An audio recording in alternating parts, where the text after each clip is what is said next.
right, good morning, class. Today is November 29th, and right now we're talking about parabolas. So, there's this thing called parabolas. And what distinguishes a parabola from maybe some other items, Mr. Boylan, are you writing? Your hands are folded. I didn't know if your pencil was in your hand. I do have parabolas. Okay? And so what we want to know is, we want to know, how can we tell a parabola from other equations? And here's how we can tell, class. Everybody repeat after me. One term is squared. One term is squared. One term to the first power. One term to the first power. One term is squared. One term is squared. And one term is to the first power. And one term is to the first power. Okay, so what we call this, we do call this squared linear, squared linear. Everybody say squared linear. Squared linear. Squared linear. Squared linear. Actually, you know, a more formal term would be quadratic. Everybody say quadratic linear. Quadratic linear. Linear quadratic. Linear quadratic. Okay, so it's important. In other words, just make it short. One is to the second power, one is to the first power. Okay?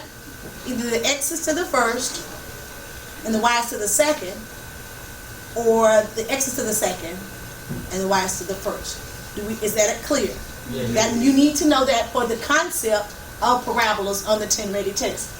There's also something you need to understand about a parabola, that there is this U-shaped item, and out in front of it, there is this point. We know that this point is going to be called the focus, what you put your focus on, like we're getting ready to do with all of our algebra. We're going to buckle down and focus, okay? Even your eyes have to focus, right, class? Right, okay? But at any rate, so here's back here there's this point on the parabola called the vertex that we're familiar with. It's the turning point of the parabola. And of course, behind the parabola, there's this line, and it's called D, or the directrix. Now, the definition of a parabola is that from this point, this focus point, to some point on the parabola, here, this point, and then, of course, from this point on the parabola, down perpendicular to the directrix, these two distances are the same. So I'm going to put one little mark here and one mark here, indicating that the distance from F to P on the parabola is the same distance from the parabola to the directrix. That's very important because we're going to have to focus on, we're going to have to do that next week. If I had any other point, where's the parabola? Pardon me, again, teachers and students. Teachers, would you once again please release the FBLA induction members to report to the auditorium at this time? Thank you. So even if I came way out here to some point on the parabola here, and then I brought that down perpendicular to the directrix, these two lines, notice I put two marks, those two distances are equal to each other. Now, don't forget this. Make sure this is in your notes, because we're going to have to calculate the distances next week. So let's go ahead and put that in our notes. We will calculate these distances.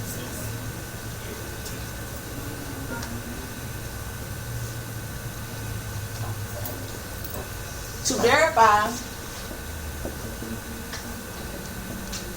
they are the same.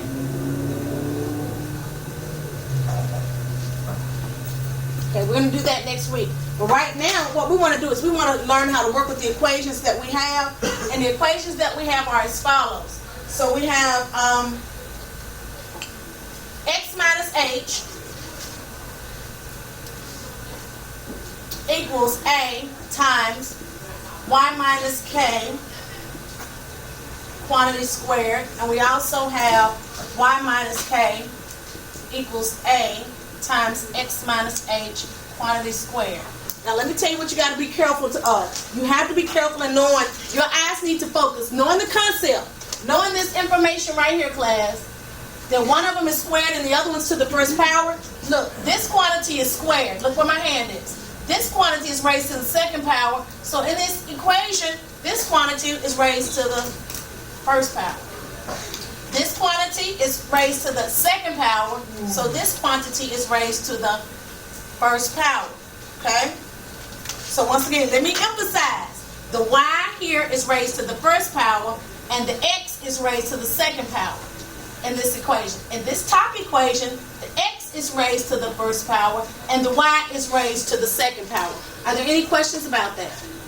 Okay, and we'll talk about this in more detail. So we know that we've talked about A.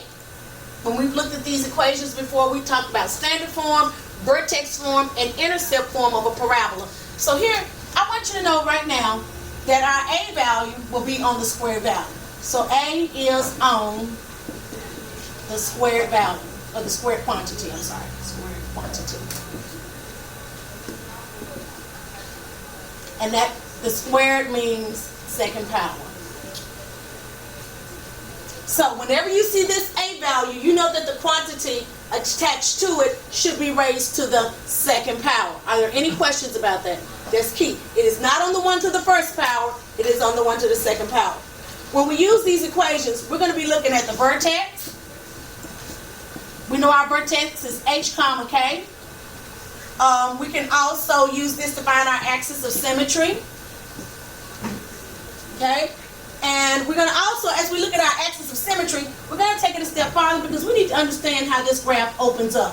When I say open, what I mean by that is the graph is going to open left or right, up or down. And because it's going to have a left, right, up or down opening, we're going to be looking at max and min, maximum and minimum. So if the graph opens left, we're going to have some maximum here. Okay, if the graph opens right, we're going to have some minimum here. If the graph opens up, we'll have some minimum that looks like that. And if the graph opens down, we'll have some maximum that looks like that.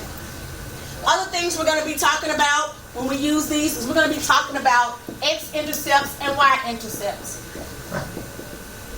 When we talk about an x-intercept class, what is the value of x? I'm sorry, what is the value of y on the x-axis? Let's draw it. Let's draw an x and y axis. So we can look, because again, this is concept. We're not talking about any numbers here. This is, you have to understand the concept. So, if I want to know the x-intercepts class, I'm talking about this red line. Do you see that? That will be where my x-intercepts are. So, what is the value of y? Always. Always is what? Zero. So you know if you have something right here, x-intercepts, you know that y value is going to be what? Zero. And that we don't know what the x value is yet, but we know that y value is going to be what? Zero on that red line, correct?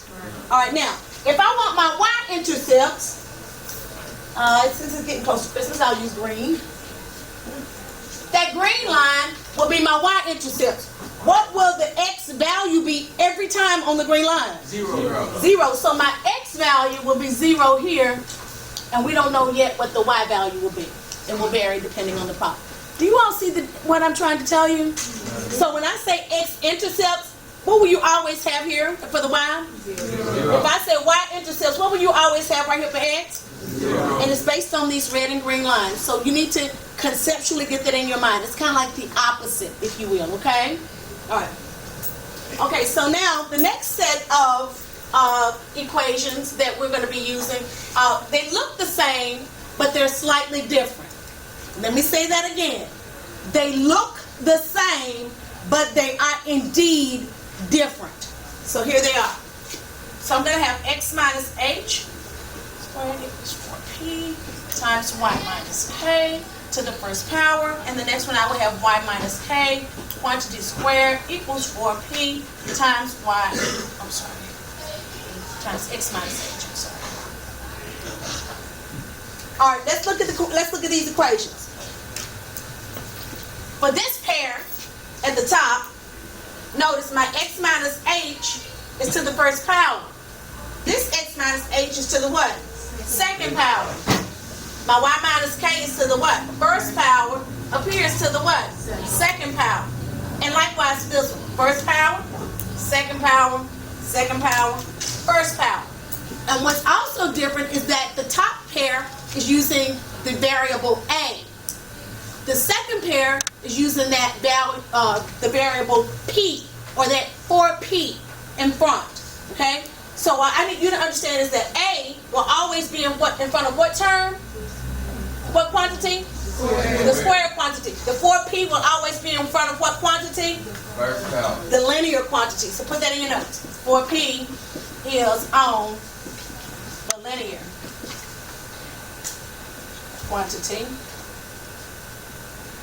We're going to put it to the first power. Okay, so when I use this, just like A is important, A tells you whether if A is positive, the graph opens up or to the right. If A is negative, the graph opens down or to the left. Okay? Alright, that's going to be the same for P. If P is positive, that graph is going to open up or to the right. If P is negative, it's going to open down and to the left. Okay? Now, but what I want you to understand is the difference between the two pairs is the fact that you can get different things. From this one down at the bottom, we can find, just like at the top, vertex HK. Okay, we can find vertex HK in both of these. Students, teachers, would you please dismiss the students in the following groups to report to the stadium at this time for their fall sports pictures? The Black Card members, National English Honor Society, National Technical Honor Society, Mu Alpha Theta, and optional programs, college prep, and business. Thank you. The same is for the open. Again, it's just like at the top. Open left, right, up, or down. And once again, we're going to have maximum and we're going to have minimum. And if it opens left, we have a maximum. If it opens right, we have a minimum. If it opens up, we have a minimum.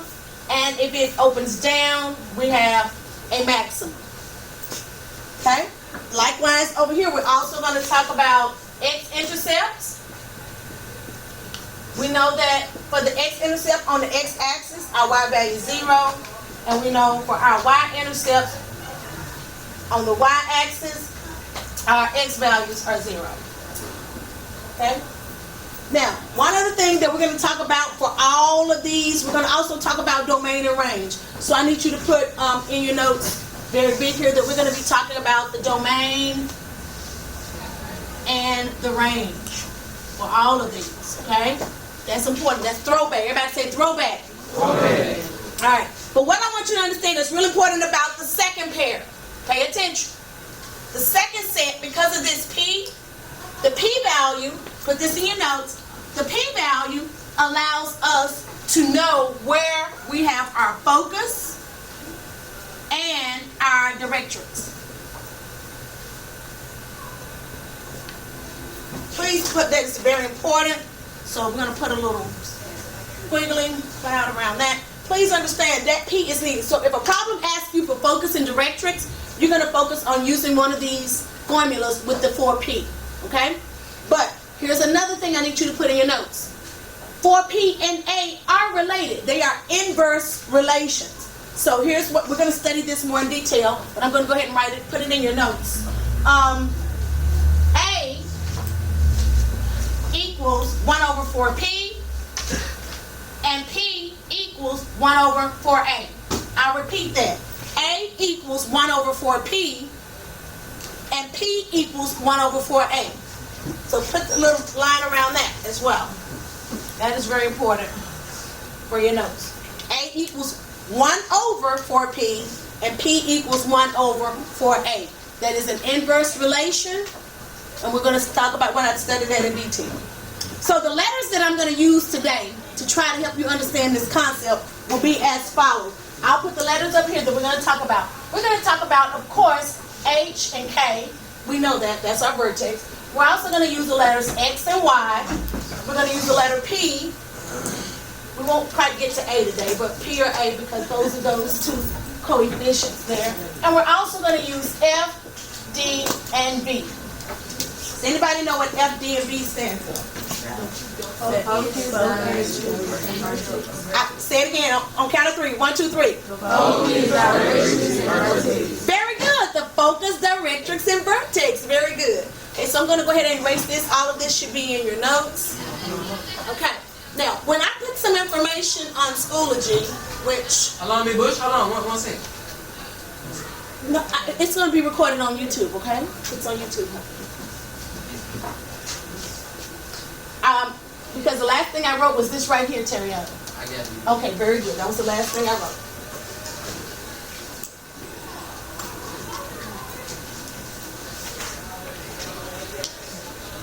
When I put the information on Schoology, I put some pictures up there to give you a real world understanding of what's going on. So one of the pictures I posted was this guy. He was standing on the football field and he had this thing in his hands. And it was really like a plexiglass, a clear shaped U type of thing like this. And inside of that thing, it has this microphone that sits right there. So when you listen to the football players play, and you can hear all of the helmets smashing and the shoulder pads and all of the, when they get hit on the football field. When you hear those types of things, that's because somebody's standing there holding a parabolic microphone that captures the sound. And that is the focus. This is this is the focus. Okay? So what the sound does, it comes in from the football field, and because of the curvature shape of the parabola, the sound bounces to the microphone.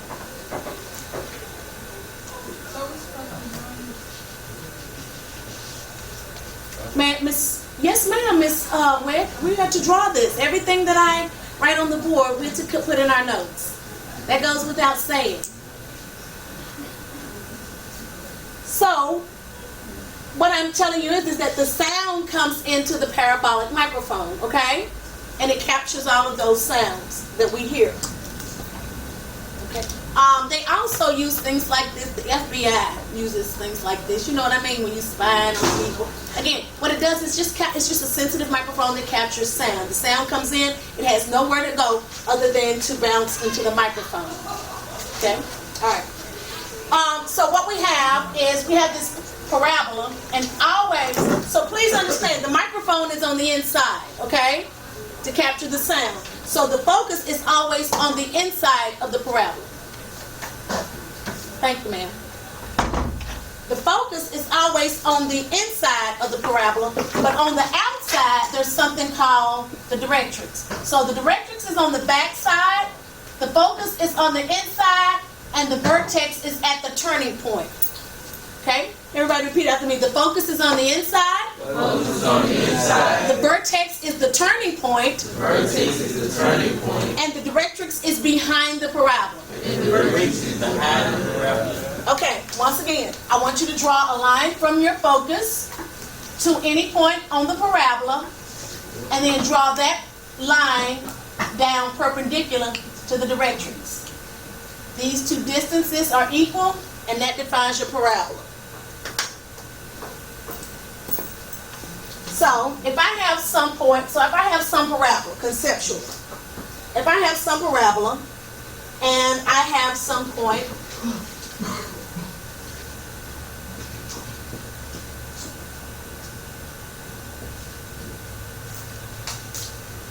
if this is my vertex is H, comma, K.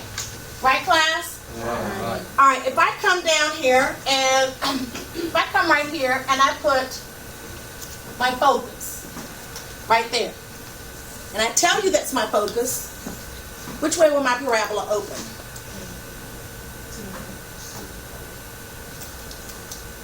Someone said to the right. Anyone else? To the left. To the left. Anyone else? Anyone else? Right? I heard right and left. Y'all still saying left. Miss Taylor? Down. Thank you, Miss Taylor. Thank you very much, Miss Taylor. It's going to open down because I told you that the focus has to be inside of the parabola. Right, class?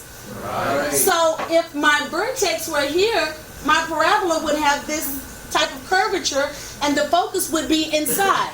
Now, if the focus is on the inside, where's the directrix? Listen to the words I use. If the focus is on the inside, the directrix is on the outside. Okay, so how do I know? Okay, let me ask you this now. How do I know where the directrix is? It's behind it, but where behind it? That's the question. We know it's behind, but where?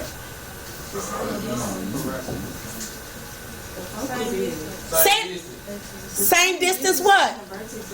Exactly. It's the same distance. In other words, this distance from the focus to the vertex, let's call this distance P. That the directrix is the same distance behind. So I could come up here.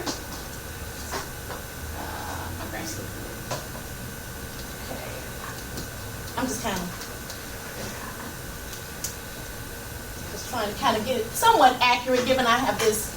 It may not be as accurate. It is a little bit bigger, isn't it? Yeah, it's a little bit taller, but that's okay. But we're gonna, for the sake of accuracy, let's just call this accurate graph, and we're gonna call this D the directrix. So notice that P distance is the same. All right. So class, everybody say we gotta get the concept.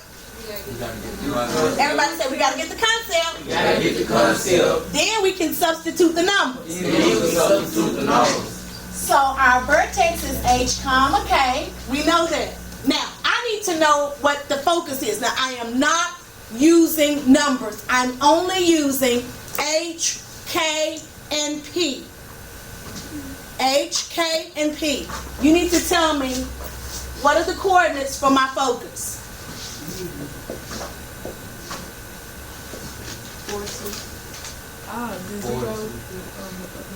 The only thing you can tell me is H, K, and P. That's the only way you can answer this question. No, my vertex is HK. So this down here cannot be HK. I heard okay. Okay, here we go. We know that the vertex, let me help you out. Let's go with colors again. Let's go with colors. Let's go with red and a light green. All right, we know that we go, in order to get to the vertex, we go over some X distance, which we call our H. We call the vertex H, right? Right. And we go up some distance that we call K, right? Because our vertex is H, comma, K. And it's really X, comma, Y, but it has the name, the designation to be the vertex, call it H, comma, K. So, what would this distance be here? What would I put in there for that? X and 8.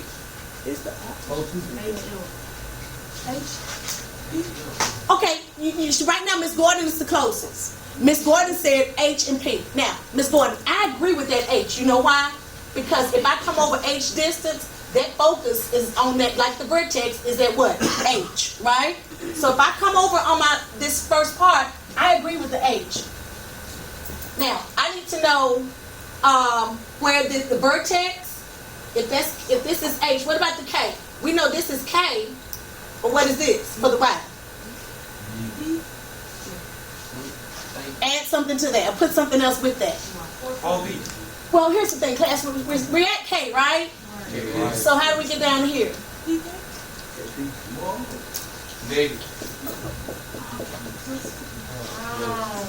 We got to add that distance to it. We're going to add that distance. Now, if I take this and I go back up here, what am I going to do for the directions? My Y value is going to be, the line is going to be Y equals what? K.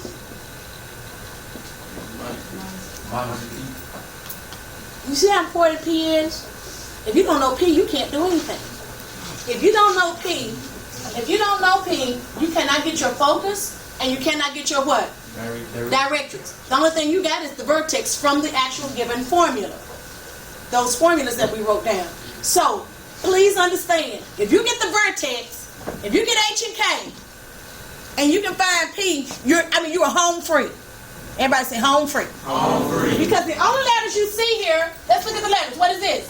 H, K, H, K, E, A, B. That's all you need is H, K, and P for this exercise. Okay? Won't that be simple enough? Yes, ma'am. All right. Okay, so once again, we're going to be talking about the domain and the range. We'll look at that when we actually get some graphs on the board. Let's do another one.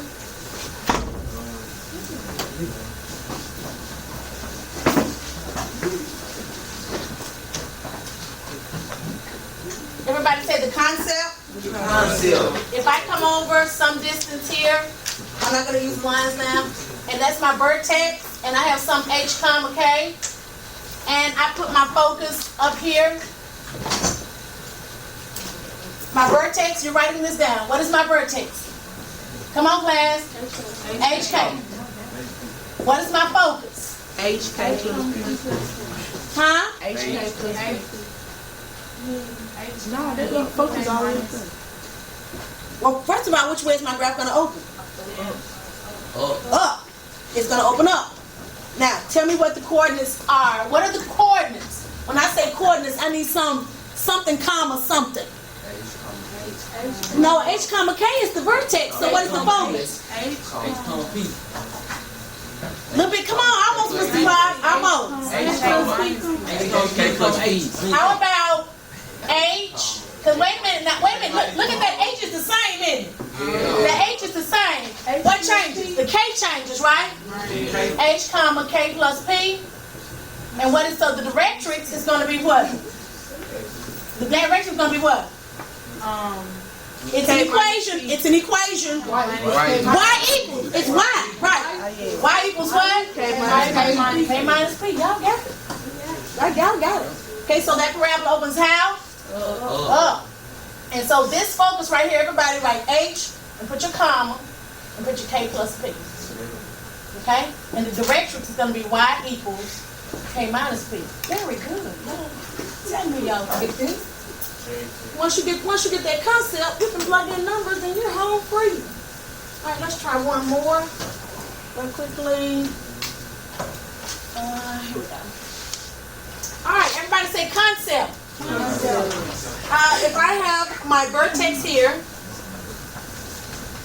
all right, let's just say my vertex is here, class. And my vertex is H, comma, K.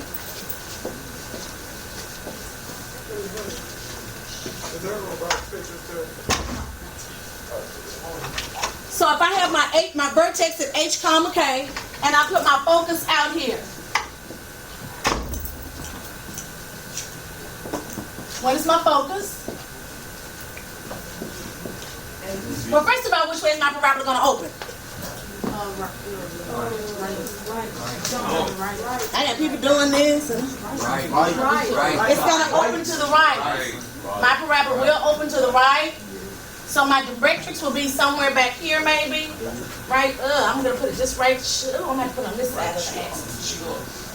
Okay. Okay. Now, what is the focus? What are the coordinates? Everybody say coordinates. Coordinates. What are the coordinates? Okay. What are the coordinates of the vertex? It's going to be a K. Say it again. HK. Those are the coordinates of the vertex, HK. What are the coordinates of the focus? I know it's going to be a K minus P. No, it's on the same Y. Listen to Mila. Say it again, Mila. It's on the same Y, but it's different. She said, let me tell you what she said. It's the same Y, but a different X. So now you got to think about that in terms of HK. Say it again.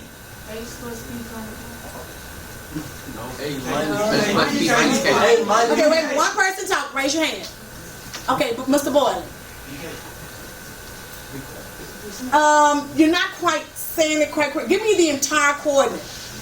I want the entire coordinate. Raise your hand if you know the entire. NL?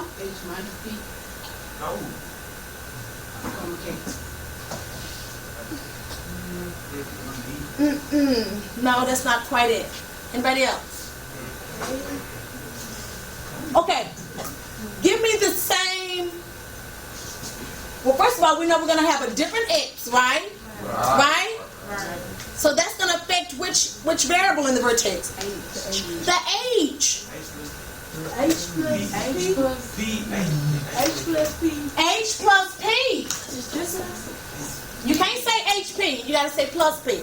HP would imply H times P. So you were close, Mr. Boylan, but it's H plus that P distance, comma what? K. And what is the directrix? It's a line. Y?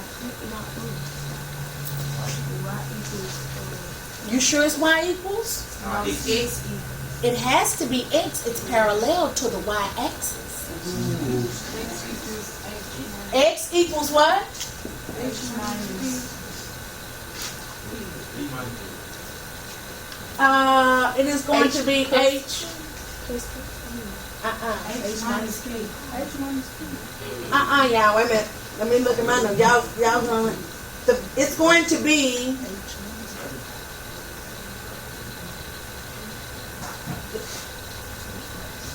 The vertex is the X, so it's going to be affected by the what? The H, right? So it's H minus P. Everybody say concept. Okay, so as long as you know where things are, you're okay. Does that make sense? Okay, now I'm going to ask you to do the last one in your notes real quick, and then you'll have all four. And then we'll be good to go. So the last one would be this one.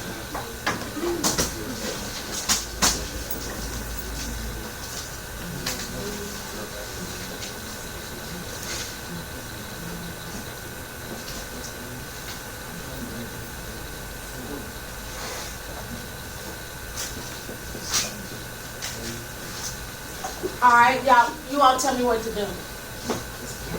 Okay. Which way is it gonna open? Left. We know it's gonna open to the left. What else do we know? We know the vertex is HK. What else do we know? Well, can we first write that? Mr. Simmons, would you wake up, please? Mr. Simmons? So we first need to designate that so we'll know. Okay? Okay. Let's designate that first, that distance that's important to us. What is that distance? What is the distance, class? We talked about it in our notes. It starts with the letter D. Direct. Okay. Let me help you. We don't know where the directrix is until we get who? Focus. No.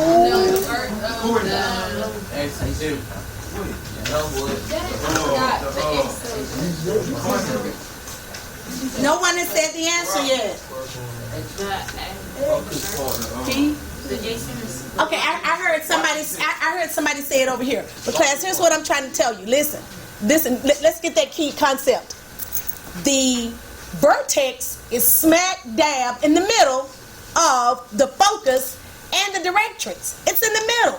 It's halfway. You have to know that P distance. That's the only way you can know where if we tell you where the focus and vertex are located, then you know it's that same distance from the vertex to the what? To the directrix. You have to know P, class. You have to know P. What's in the middle? What is in the middle of the focus and the directrix? What is in the middle of the focus and the directrix? The vertex is in the middle, right? So if I know the distance from the vertex to the focus, it's the same distance from the vertex to the what? Directrix. Okay? It's the same distance. So you have to know that. So you tell me now. Let's talk about it. What would our focus be?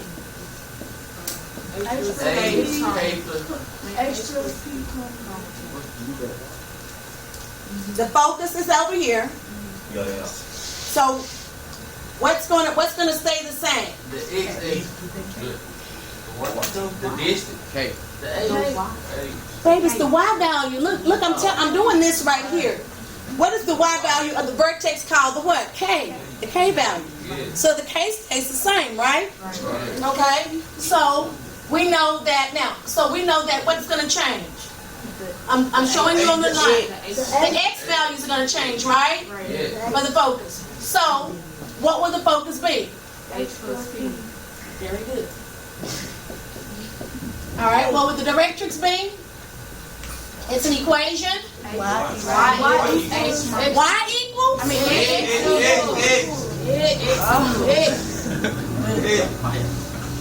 you're trying to tell me that's Y equals right there? X equals what? H minus P. Very good. Okay, now we're ready to start substituting into the problems. Very good. Oh, yes, we are. Okay. Okay, problem number 1. Let's try to at least get one in before the bell sounds. Here we go. Let's try to do one real quick. All right, x plus 8, quantity squared equals 8 times quantity of y minus 3. Okay, so if our 8 is on the linear term, Popeye's bell. Okay, I'm going to go ahead on and finish this video. I'm going to start it over and finish it for you.